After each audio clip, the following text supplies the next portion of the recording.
안녕하세요. 오늘도 사연살롱을 찾아주셔서 감사합니다. 저는 경기도 분당에 살고 있는 40대 초반의 여성이에요. 저에게 작년 하반기는 참 특별한 시기로 기억이 되네요. 그때를 기점으로 제 인생이 완전 뒤바뀌었거든요. 저보다 뭐든 우위에 있었고, 그래서 저를 한참 얕보던 형님이 완전 바닥에 주저앉아 울었거든요. 제가 받은 유산이 훨씬 많아서요. 시어머니가 항상 장남 위주라 형님은 집안 행사 손가락 하나 까딱 안 해도 늘 오냐오냐 해주시더니만 저한테 이런 걸 물려주실 줄은 꿈에도 몰랐어요. 고생 끝에 낙이 온다고 참 오래된 말이 있잖아요. 저는 이제 그 말을 믿어요. 살다 보니 이런 날이 오기는 하더라고요. 형님 가족은 이제 전처럼 저희한테 함부로 못해요. 특히 형님은 가족들 몰래 사고친 게 많아서 말 그대로 찌그러져서 지내고 있네요. 어떻게 된 일인지 궁금하실 것 같아서 서로는 이만 줄이고 본격적으로 저의 사연 이야기를 풀어놓도록 할게요. 저는 집안 형편이 넉넉하지 못한 것도 있고 공부에 취미도 없어서 그저 그런 대학에 그저 그런 과를 나와 사회생활을 했어요. 서울 강남에 있는 잘 나가는 카페 홀 매니저였는데요. 과는 별로였어도 미디어에 관심이 많아서 줄창 보다가 영어 공부가 하고 싶더라고요. 그래서 조금씩 하다가 완전 불붙어서 엄청 열심히 하게 됐고 몇 년 새에 꽤나 유창하게 말하게 됐어요. 제가 홀 매니저가 된 건 영어 실력과 자랑 같지만 어디 가서 밉다는 소리 듣지 않는 외모 덕분이었죠. 사실 어릴 때부터 예쁘다는 말을 많이 들었고 몇 번인가는 길 가다가 연예 기획사 명함도 받은 적 있어요. 길거리 캐스팅이라고 하죠. 어릴 때는 저도 그런 거에 혹해서 해보고 싶기도 했는데 연예인이건 가수건 아이돌이건 연기자건 정말 뼈를 깎는 노력을 해야 되는 데다가 조금이라도 실수하는 날에는 매장당하기 십상이고 주목을 받기까지 얼마나 걸릴지 모른다는 불확실함 등등 여러 가지 많은 말들을 들어서 포기했네요. 또 부모님이 격렬하게 반대하셨고요. 주변에서는 저렇게 딸이 예쁘면 연예인 시키라고 돈 많이 벌어서 집안 일으키고 좋지 않냐고 했지만 엄마 아빠는 절대 안 된다고 하셨어요. 사람은 그저 평범하게 사는 게 최고야. 남 앞에 나서는 인생이 쉬운 줄 알아? 그냥 마음 편히 살아. 돈 많이 안 벌어도 돼. 나중에 알았는데 저한테 지금 이모 말고 그 위로 이모가 또 있었대요. 그 이모가 워낙 예뻐서 배우로 데뷔했었는데 그쪽이 워낙 경쟁이 심하다 보니 비슷한 위치의 다른 여배우가 엄청나게 견제를 했었나 봐요. 그것 때문에 이모는 스트레스를 심하게 받아서 불면증의 위험에 거식증 등등 온갖 병을 달고 살다가 은퇴하고 얼마 안 가서 심근경색으로 돌아가셨대요. 아빠는 당시에 이모가 있던 기획사에서 매니저로 일하다가 그렇게 한 사람이 죽었는데도 다들 슬퍼하기보다는 바로 다음 스케줄 잡고 TV 나가서 웃고 촬영장 가서 연기하는 것에 회의가 느껴져서 관뒀다고 하네요. 그리고 평생을 엄마와 함께 동네에서 분식집을 하셨어요.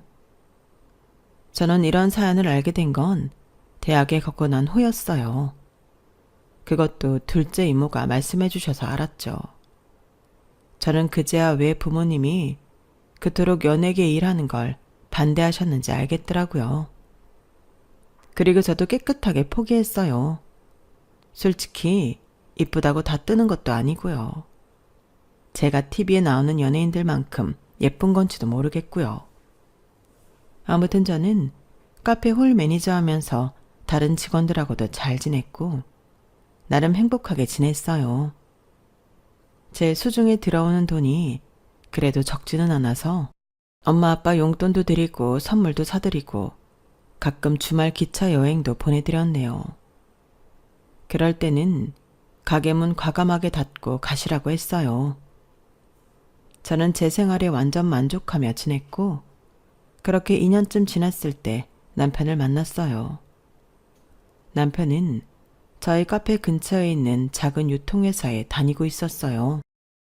주로 유럽에서 올리브유를 중심으로 수입하는 회사라고 했어요.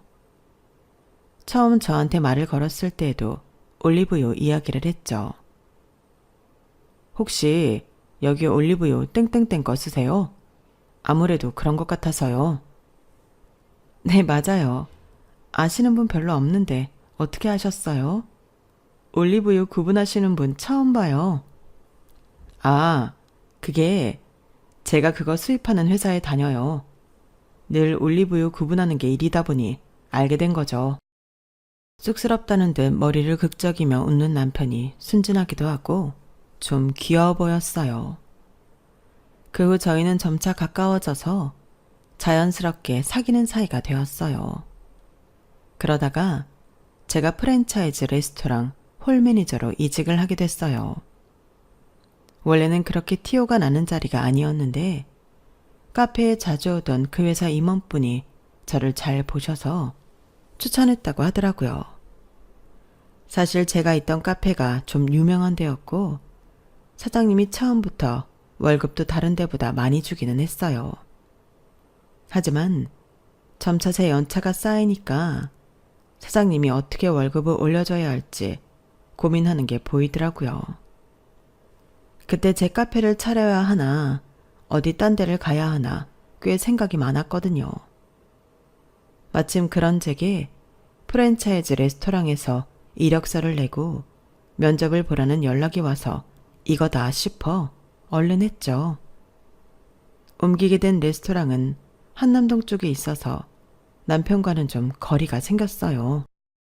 그게 남편하고 사귀고 1년쯤 됐을 때였는데 얼마 후 결혼하자고 하더라고요. 저도 이 사람이면 결혼해도 좋겠다는 마음이 있었기 때문에 우선 양쪽 집에 알린 후 반응이 어떤지 보기로 했어요. 저희 부모님도 남편 어머니도 먼저 만나보거나 하자라는 말이 나왔어요. 남편은 아버지가 몇 년 전 돌아가셔서 어머니하고 결혼한 형 부부가 있었어요. 그런데 남편 어머니가 제가 너무 궁금해서 저희 레스토랑에 친구들하고 오셨던 거예요.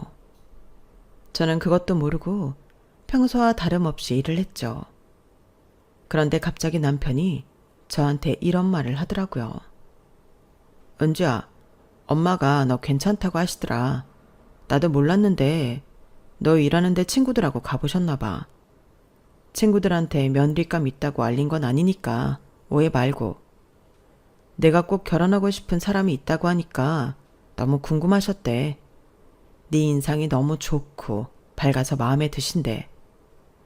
나만 니네 부모님이 괜찮다고 하시면 바로 결혼 이야기 해보자고 하시네. 저는 너무 놀랐고 당황스러웠지만 알겠다고 했어요. 제가 마음에 드신다고 하니 은근 기분도 좋았고요. 어차피 결혼할 마음이 있는데 빼고 어쩌고 할 필요도 없잖아요. 그래서 바로 다음 날 남편이 저희 부모님을 뵈었죠. 부모님도 남편이 괜찮은 것 같다고 하셔서 저희 결혼 준비는 생각보다 빨리 그리고 순조롭게 진행되었어요. 결혼식도 잘하고 해방촌 쪽에 집을 얻어 신혼살림을 시작했어요. 남편 회사가 있는 강남보다 집값이 좀 저렴했고 제가 직장을 걸어서 갈 수 있어서 좋았죠. 저희는 정말 재미있게 소꿉장난하듯이 신혼생활을 시작했어요. 하지만 그런 즐거움이 한 두 달 못 갔는데요. 그건 바로 제가 몰랐던 시댁의 모습을 알게 되면서부터였네요. 결혼 전에는 몰랐는데 시어머니가 엄청나게 가부장적인 사람이라는 것과 아주버님과 윗동서는 그런 시어머니를 등에 업고 뭐든 자기들 마음대로 한다는 거였어요. 특히 형님은 제가 결혼하고 처음 만났을 때는 안 그랬는데 나중에 시댁에서 만나니까 대놓고 저를 도우미 취급하더라고요. 언제 저랑 연락하고 말을 나눴다고 아주 당연하다는 듯 말이죠. 이제야 오네? 아니, 우리 다 배고파서 숨 넘어가겠다. 얼른 들어가서 우리 먹을 과일하고 음료 좀 내와. 나랑 우리 자기는 파스타 먹기로 했으니까 땡땡 파스타에서 주문하고 어머니는 아마 삼계탕 드실 거야. 그쵸, 어머니? 그래, 난 삼계탕이면 된다. 어머니 삼계탕은 땡땡땡에서 주문하면 돼. 거기 전화번호 있어. 동서랑 사방님도 먹고 싶은 거 알아서 시켜. 저는 이게 다 무슨 상황인가 싶었고 얼떨떨해서 일단 부엌에 들어가서 형님이 시키는 대로 과일을 준비하고 음료도 따랐어요. 남편이 불편한 표정으로 들어와서 저를 도왔는데 제가 제일 이상했던 건 시어머니였어요. 형님이 나서서 저렇게 저를 부려먹는데 그걸 당연하다는 듯 가만히 계시니까요. 제 마음을 알았는지 남편이 한숨을 푹 쉬며 이러더라고요. 아, 진짜 결혼해도 이럴 줄은 몰랐는데 사람 고쳐지는 거 아니네. 에휴, 무슨 소리야 그게? 저희가 하는 말이 들렸는지 거실에서 형님이 목청을 높이더군요. 아직 멀었어? 얼른 과일 내오고 음식들 주문해. 일단 저는 시키는 대로 했고 그날 모든 잔심부름과 뒷정리, 설거지, 쓰레기 버리기 등등도 다 저랑 남편이 했어요. 집에 돌아와서 남편은 속상한 표정으로 말했어요. 우리 엄마 완전 구닥다리야. 옛날 사람, 형밖에 몰라. 무조건 장남이 최고, 이런 사람이야. 그래도 너 되게 마음에 들어 하시고 먼저 결혼 이야기도 꺼내서 내가 결혼하면 달라질 줄 알았거든. 설마 하니 이렇게 본가에서 처음 다 같이 모이는 날부터 아주 당연하다는데 부려먹을 줄은 나도 몰랐다. 그럼 나랑 결혼하기 전에는 오빠 혼자 다 이렇게 했다는 거야? 그랬지. 엄마가 절대 나쁜 사람은 아니야. 나도 많이 사랑해 주셨고 배우고 싶은 것도 가르쳐 주시고 다 해 주셨는데 절대 선 넘지 말라고 한 게 형이었어. 집안에서는 장남이 전부라나. 엄마 집안도 원래 그 경상도 어디 유명한 그런 집안이 있어. 경상도가 다 그렇단 건 아니고 여튼 아주 가부장적인 그런 데다가 친가도 비슷해서 아주 쿵짝이 잘 맞은 거지. 엄마는 나 절대 형한테 선 넘지 말라고 하고 뭐든 형 말을 먼저 들어줬어. 그건 진짜 지금도 내가 불만인 건데 너한테까지 이럴 줄은 몰랐다. 형수가 저러고 설치는데 어떻게 꼼짝도 안 하시냐? 남편이 불쾌해하는 것도 이해가 갔어요. 저도 황당했으니까요. 물론 나이 드신 옛날 분들 장남 위주일 수 있고 집안에서는 형님이 저보다 윗사람이니까 기강 잡는 것도 어느 정도는 이해했어요. 하지만 이건 저랑 남편은 무슨 그 집 머슴하고 부엌대기 같고 나머지는 양반들 같으니 기가 막힌 노릇이었어요. 거기에 더해 형님은 제 학벌과 직업까지 우습게 봤어요. 곁들여 제 외모 평가까지도요. 하지만 아주버님도 시어머니도 그런 걸 제지하거나 뭐라고 하는 걸 본 적이 없었어요. 남편이 불쾌한 티를 내면 조금 눈치를 보는 것 같다가 또 그러고는 했고요. 한 번은 굳이 제가 일하는 곳에 친구와 와서 브런치 메뉴를 먹더라고요. 저는 최대한 예의를 지키고 형님 친구분한테도 인사를 하고 제 권한에서 줄 수 있는 서비스로 신상품 디저트를 직접 갖다 줬어요. 이거 저희 VIP 고객님들께 나가는 용도로 만드는 마카롱하고 아이스크림이에요. 한번 드셔보세요. 좋은 시간 보내시고요. 두 사람은 제 앞에서 웃으며 고맙다고 말했어요. 그런데 제가 돌아서자마자 이런 말들이 들려왔어요. 네 동서가 싹싹하긴 하다. 예쁘고 보니까 일도 잘하는 것 같아. 얼굴값 한다 소리는 안 듣겠는데? 서방님 홀린 게 얼굴값 한 거지 뭐. 아니면 이런 데서 일하는 여자 쳐다나 보겠어? 사람이 재주가 없으면 얼굴이라도 이뻐야 된다는 거 딱 재보면 맞는 말이야. 그래야 먹고 살기라도 하지. 저는 듣고도 모르는 척하고 제 할 일을 했어요. 레스토랑은 제 직장이고 지금껏 제가 쌓아온 커리어가 녹아있는 곳이니까요.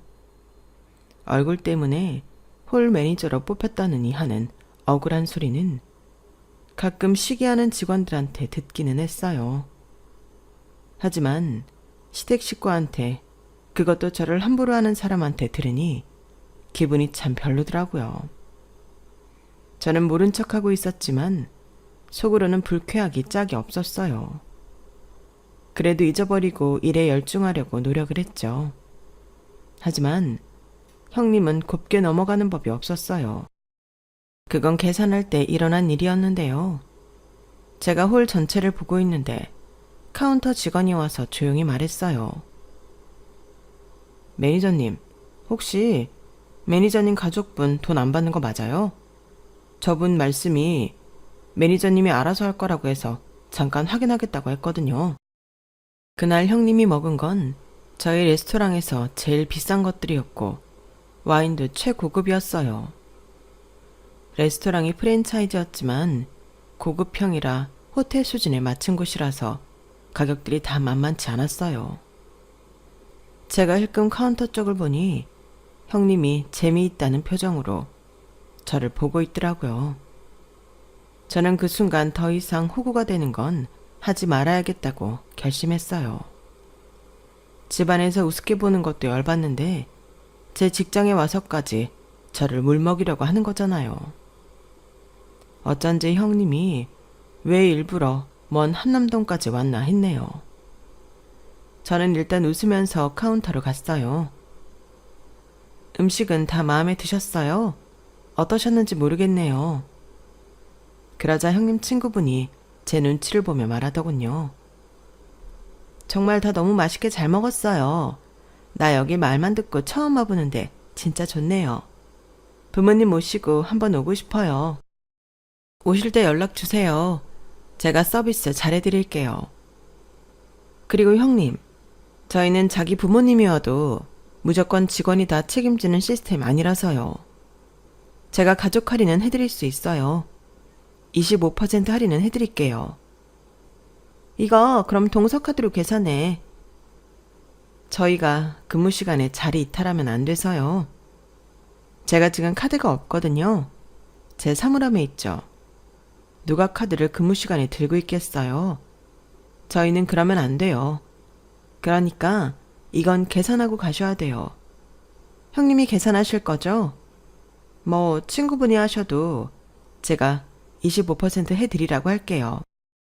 제 말에 형님은 금세 표정이 험악해지더니 팔짱을 끼고 저를 노려봤어요. 야, 뭐 이까지 레스토랑이 별거라고 그러면 되고 안 되고가 많아. 니들처럼 식당에서 음식이나 나르는 것들이 웬 잘난 척이 이렇게 심해? 그냥 네가 해. 저희 모그룹이 대기업 땡땡땡이에요. 저희도 대기업 사원입니다. 여기 다 정직원이에요. 그래서 저희도 사칙을 지키지 않으면 나중에 불이익 받아요. 어떻게 계산해 드릴까요? 아니면 카드 나눠서 계산하시겠어요? 제가 눈 하나 깜짝 안 하고 사무적으로 대하니 형님은 부들부들 떨었어요. 형님 친구가 오히려 눈치 빠르게 자기 카드를 꺼내더라고요. 형님은 그건 또 자존심이 상했는지 어쩔 수 없이 가방에서 카드를 꺼내더니 저를 차갑게 보더라고요. 나중에 얘기 좀 해 동서. 저는 카드를 바로 카운터 직원에게 건네주었고 계산이 끝난 후 영수증과 함께 받아서 다시 형님 손이 쥐어졌어요. 조심히 가세요. 다음에 오실 때는 두 분 다 미리 연락 주세요. 저는 환하게 웃으며 두 사람을 계단 밖까지 배웅했어요. 물론 그 후 시댁에서 저한테 돌아올 일은 각오하고 있었죠. 얼마나 심술을 부리고 저한테 못되게 굴지 짐작은 갔지만 그렇다고 매번 당하기는 싫었어요. 집에 와서 남편한테 그날 있었던 일을 말했더니 남편은 정말 잘했다고 하더라고요. 자기 속이 다 후련하다면서요. 그런데 형님은 참 대단한 사람이었어요. 제가 생각지도 못한 쪽으로 저를 공격하더군요. 그건 바로 시어머니를 이용한 거였어요. 다음날 바로 시어머니가 저를 보자고 연락이 왔더라고요. 그날 퇴근 후에 시댁에 가봤더니 옆에는 형님이 앉아있는데 딱 저를 보는데 아주 고소하다는 조롱 가득한 눈빛이더라고요. 시어머니는 엄한 얼굴로 저한테 말했어요. 둘째 아니 네가 큰애를 친구 앞에서 창피를 줬다는데 그게 사실이냐? 큰애는 네가 일하는 곳이니까 당연히 네가 계산할 거라 여겼는데 친구 앞에서 너무 사무적으로 계산하라고 그렇게 얘기해서 부끄럽고 민망했다더구나. 만약 그렇더라도 일단 네가 처리하고 나중에 네 형님한테 잘 말해볼 생각 없었니? 그러면 다들 좋게 끝났잖아. 어떻게 아랫사람이 윗사람 망신을 줘? 우리 집에서는 그런 일 있을 수 없다. 큰애는 장남 집안이야. 우리 집이 얼마나 장남을 중요하게 생각하는지 너도 이제는 알 거 아니니? 집안마다 가풍이 다르니까 적응할 시간은 필요하겠다만 너도 다시는 이런 실수 안 했으면 좋겠구나. 얼른 큰애한테 사과하고 그날 큰애가 계산한 건 네가 돈을 붙여주고 마무리하자. 뭐라고 말했는지는 모르지만 시어머니는 저를 단단히 오해하는 눈치였어요.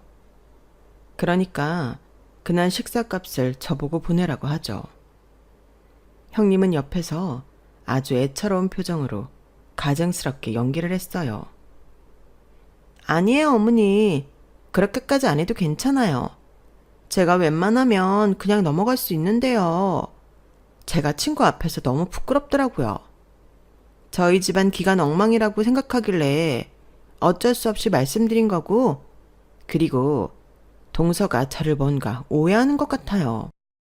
동서 혹시 내가 동서를 함부로 대한다거나 그렇게 생각할까봐 그러는데 나는 전혀 그런 생각이 없어. 뭐 자격지심에 그럴 수는 있겠지만 좀 긍정적이고 자존감 높게 살았으면 해. 윗사람이 이 정도로 너를 이해해주면 너도 죄송하다고 사죄하는 게 좋겠구나. 그리고 그날 식사값 꼭 형님한테 보내주고 친구 앞에서 망신을 주면 어떻게 하니? 묵묵히 듣고 있던 저는 이대로는 안 되겠다 싶었어요. 더 이상 끌려다니고 싶지 않았네요. 그래서 앞으로 어떤 일이 벌어지더라도 감당하자는 마음으로 제 할 말을 했어요. 죄송한데 어머니, 그렇게는 못하겠어요. 저만 형님을 배려하고 맞춰줘야 한다는 건 옳지 않은 것 같아요. 윗사람이 아랫사람 직장에 오면서 왜 연락 한 번 하는 배려는 없는데요? 저를 건방지다고 생각하실 거 각오하고 말씀드리는데요. 거기서 제 이름 걸고 계산 안 하고 가버리면 다른 직원들은 저를 어떻게 생각할까요? 어머니는 형님이 친구한테 창피당하는 것만 생각하셨지 제가 직장에서 어떤 입장이 될지는 생각 못 하신 것 같아요. 직원들이 제가 매니저라는 권한을 함부로 휘두른다고 생각하지 않겠어요? 직장에는 엄연히 직장의 규칙이 존재해요. 저희는 거기에서 일하고 월급 받으면서 그걸 지키기로 한 거고요. 규칙을 지키지 않는 매니저를 어떤 직원이 신뢰할 수 있을까요? 저는 그날 제가 할 수 있는 한도 내에서 최선을 다했어요. 제가 직접 서빙하지 않아도 되는 걸 서빙했고 VIP 고객들한테만 나가는 음식들도 제공했어요. 그리고 사전에 예고 없는 갑작스러운 방문이기는 하지만 제 가족 할인 적용해서 25% 싸게 해드렸고요.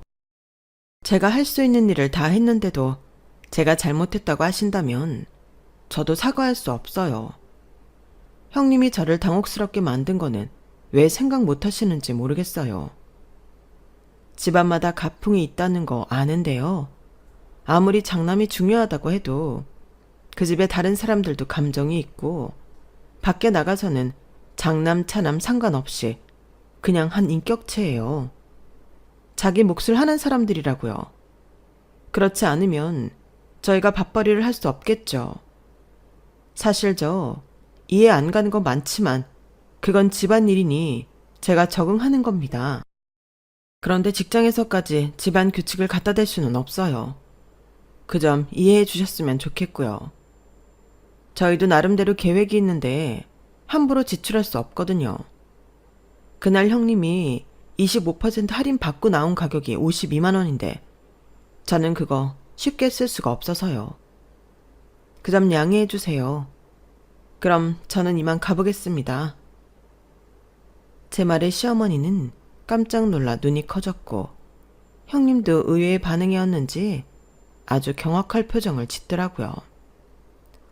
어머, 어머니, 제 말하는 것 좀 보세요. 어머, 세상에. 아무리 가방끈 짧고 무식하다고 해도 저 정도일 줄 몰랐어요. 어쩜 저래요, 어머니? 어머니 앞에서 따박따박 말대꾸하는 것 좀 보세요. 네, 제가 학벌도 별로고 얼굴 반반해서 이렇습니다. 늘 그렇게 생각해 오셨잖아요. 저는 차분하고 싸늘하게 형님한테 말했어요. 둘째 너 정말 이대로 갈 거라고? 진심이니? 네. 어머니, 제가 마음에 안 드셔도 저도 제 자존심을 지켜야겠어요. 아무리 시댁 어른들이라고 해도 더는 저 자신을 상처 입히고 싶지 않네요. 그럼 가보겠습니다. 저는 마음을 굳게 먹고 시댁을 나왔어요. 그 다음은 안 봐도 뻔하죠. 시어머니가 남편한테 전화를 해서 제가 한바탕 하고 갔다고 했고 남편은 그걸로 저한테 뭐라고 하는 게 아니고 아주 뜨뜻미지근하게 반응했다고 해요. 그러니까 결혼하고 변했다고 하시더래요. 그러거나 말거나 자기도 엄마가 좀 변했으면 좋겠다고 했는데 안 통하다라는 거죠. 그 후에는 저한테 시댁 출입 금지 명령이 떨어졌어요. 시어머니가 저를 안 보고 싶다는 거죠. 저도 그냥 그걸 받아들였네요. 그렇게 두어 달쯤 지났을 때 남편이 하는 말이 이렇더라고요. 근데 엄마가 나랑 둘이 있을 때 슬쩍 이러더라. 형수가 자기 레스토랑 가서 52만 원씩이나 먹은 건 너무했대. 그것도 25% 할인인데 말이야. 남편은 시어머니 심경에 뭔가 변화가 있는 것 같다고 했어요. 하지만 제 출입 금지 명령이 풀린 건 아니었어요. 저는 그러려니 하고 있었어요. 신경이 안 쓰이는 건 아니었어요. 시어머니 생신 때에는 선물도 정성스럽게 준비해서 남편 통에 보냈고요. 형님은 저를 아주 천하의 못된 년을 만들며 남편 듣는 데서도 여우가 사람을 홀렸다는 둥 그딴 말을 했다는군요. 그러다가 일이 터졌어요. 시아버지 제사를 얼마 앞두지 않았을 때였어요. 저는 제가 먼저 시어머니한테 전화를 드려서 제가 제사 준비하러 가겠다고 말하려던 참이었는데요. 갑자기 형님한테서 연락이 온 거였어요. 한 6개월 만이었던 것 같아요. 근데 그 내용이 진짜 기가 막혔어요. 동서, 지금 땡땡 대학병원 응급실로 가봐. 어머니가 쓰러지셨다고 연락이 왔는데 나는 지금 중요한 약속이 있어서 그래. 그러니까 일단 동서가 가 있어. 서방님도 부르고. 네? 어머니가 쓰러지셨어요? 아니 그러면 형님도 바로 가셔야죠. 아무리 중요한 약속이어도 어머니가 쓰러지셨는데요. 아, 나도 내 생활이 있잖아. 어떻게 그런 갑작스러운 일에 일일이 다 맞추라는 거야? 나는 연락했다. 어머니 저렇게 혼자 응급실에 둘 거 아니지? 얼른 가봐. 저는 너무 당황했지만 서둘러 병원으로 가면서 남편한테도 연락했어요. 남편도 곧 온다고 했고요. 시어머니는 뇌졸중이 와서 출혈이 좀 있다고 했어요. 얼른 처치를 했고 며칠 입원을 해야 한다더라고요. 다행히도 목숨은 건졌지만 시어머니는 몸 한쪽이 조금 마비가 되고 말을 제대로 못하는 등 몇 가지 후유증이 남았어요. 누군가 옆에서 계속 시중을 들어야 했어요. 그런데 아주버님하고 형님한테 연락이 안 되더라고요. 태어날 때 아주버님은 왔는데 형님은 아예 보이지도 않았어요. 제 손을 잡고 아주버님 차에 타시던 시어머니는 떠듬대면서 말씀하셨어요. 큰애는 어딨어? 어머니, 형님 본가로 오실 거예요. 오신다고 했대요. 그렇죠, 아주버님? 하지만 아주버님은 운전석 문을 열어놓고 다른 데만 쳐다보고 있더라고요.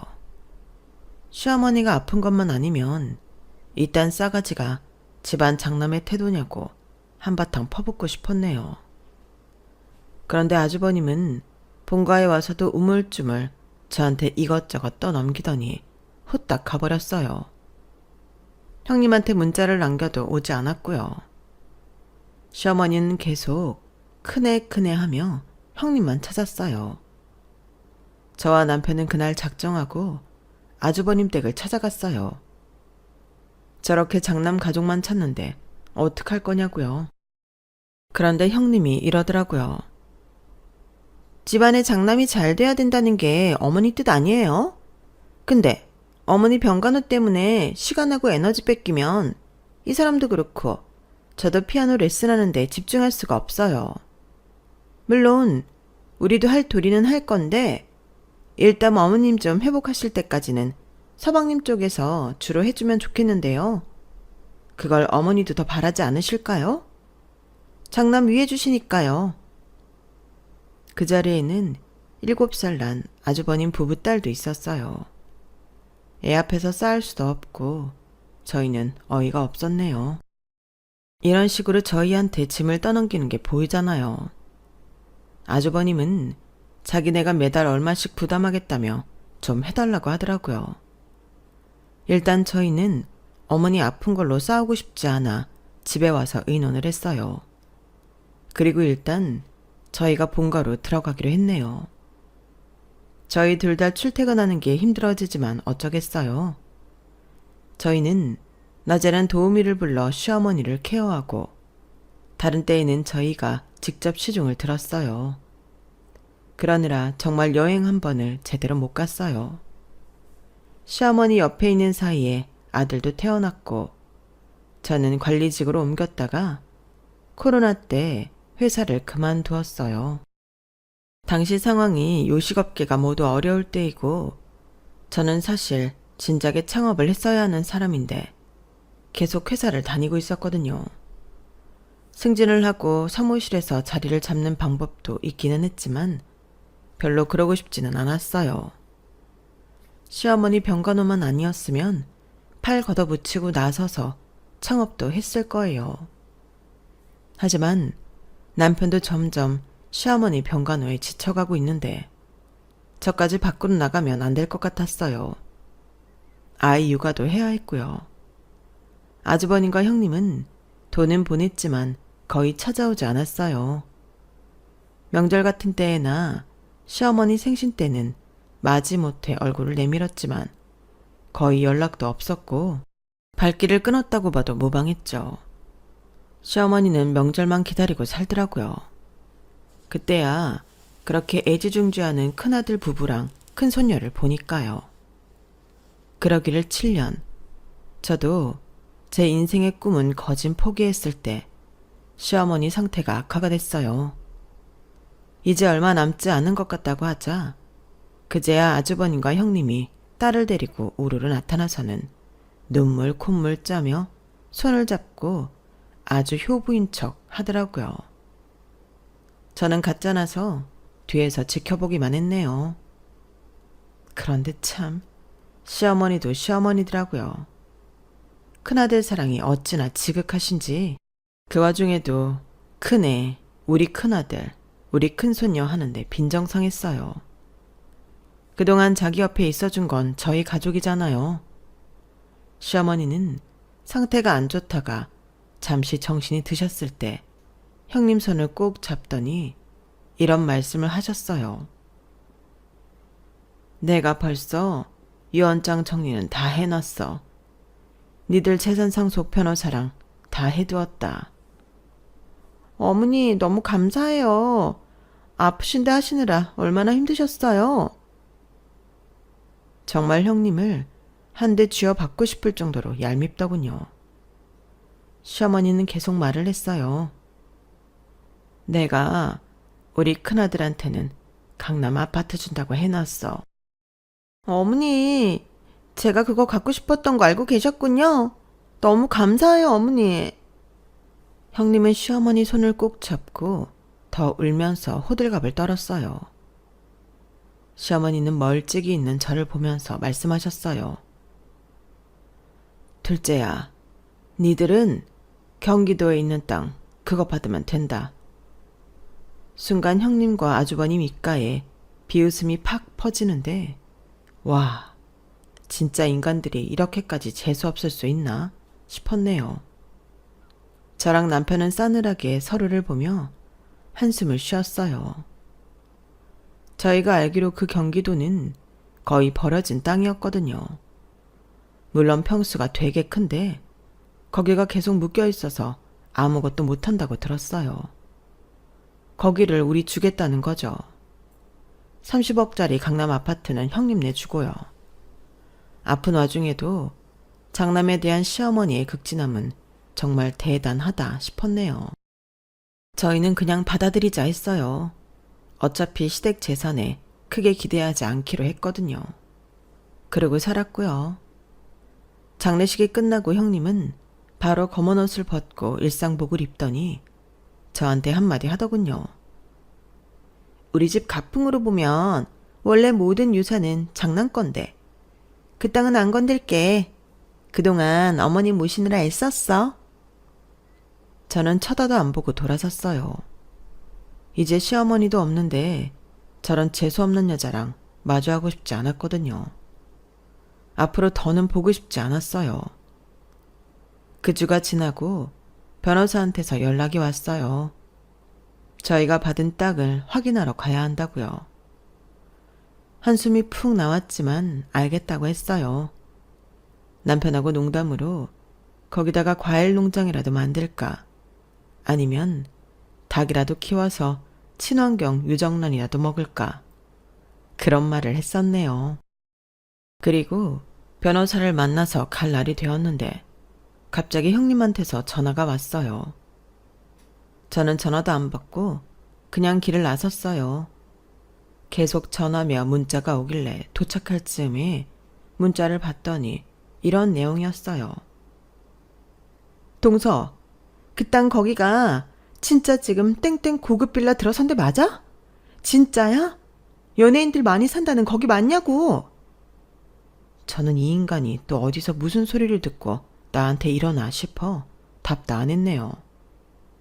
그리고 변호사를 만나서 저희 땅이 있다는 곳을 갔는데 맙소사 허허 벌판이라던 곳에 커다란 쇼핑몰이 있고 인근에 주상복합 건물도 있고 그 옆으로 정말 고급 빌라들이 줄지어 있었어요.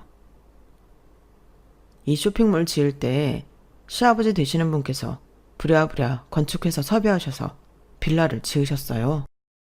그래서 저기에 교수나 연예인 이런 사람들 많이 사는데요.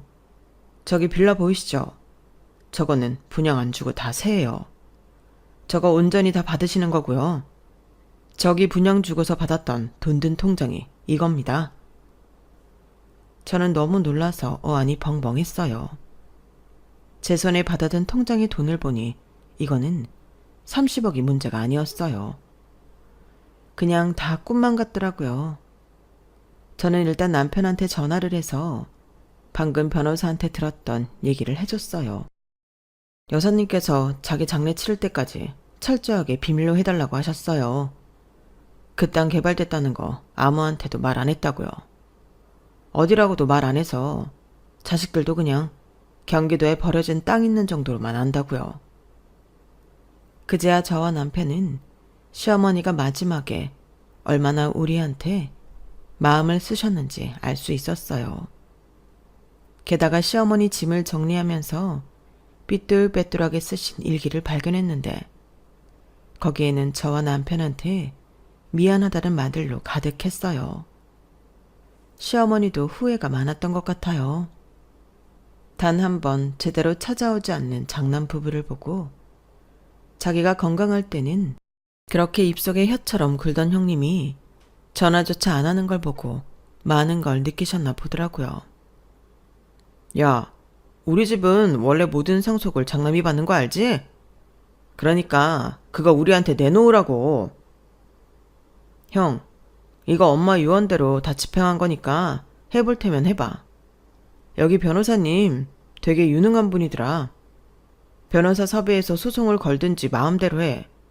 그러면 나도 형이 받은 강남 아파트 반으로 나누는 거 소송할 테니까 그런 줄 알아. 요즘 세상에 장남이 다 받는 그런 게 어딨어? 원래대로라면 다 반반 아니겠어? 남편이 아주버님한테 세게 나가자 그 이후로는 별 반응이 없었어요. 형님은 그 후로 자꾸 전화하고 문자로 갑자기 저한테 살갑게 굴며 자주 만나자는 둥 자기랑 여행을 가자는 둥 헛소리를 하길래 그냥 다 차단해버렸어요. 저희는 지금도 시어머니가 살던 집에 그냥 살고 있네요. 제 인생에 이런 큰 돈은 처음이라 얼떨떨한데요. 우리 애 잘 키우는데도 쓰고 남편 퇴직 후를 생각해서 알뜰하고 소중하게 쓸 생각이에요.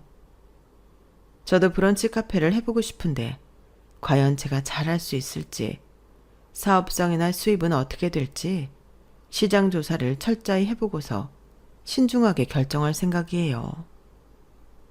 막판에 시어머님 덕에 형님 코를 납작하게 해준 것만으로도 속이 다 시원해요. 이래서 사람은 다 자기 한 대로 돌려받는다는 말이 있나 봐요. 저는 정말 그렇다고 생각해요. 앞으로도 사람을 겉모습이나 지위로 따지지 않고 진심으로 대할 생각이에요. 제가 끝까지 시어머니한테 예의를 지켰던 것처럼요. 아, 물론 형님 내외한테는 그닥 잘하고 싶지 않네요. 그런 사람들하고는 안 만나는 게 상책이더라고요. 남편도 그래도 가족이고 형제니까 잘 해보려고 무던히 애를 썼는데 저희한테 엄청난 돈이 들어왔다는 걸 알자마자 자기한테 내놓으라는 것에 완전히 질렸대요. 저도 형님이 손바닥 뒤집듯 태도 바꾸는 것도 불쾌하고요. 사람을 얼마나 우습게 보면 그러겠어요. 그냥 시아버지 시어머니 제사 다 우리가 모시고 웬만하면 안 보고 살려고 합니다. 그럼 지금까지 제 이야기 들어주셔서 감사해요. 다들 행복하고 건강하세요. 여러분, 사연 댓글에 응원과 현명한 조언 부탁드려요. 좋아요와 구독은 저에게 큰 힘이 됩니다. 오늘도 좋은 일 가득하세요.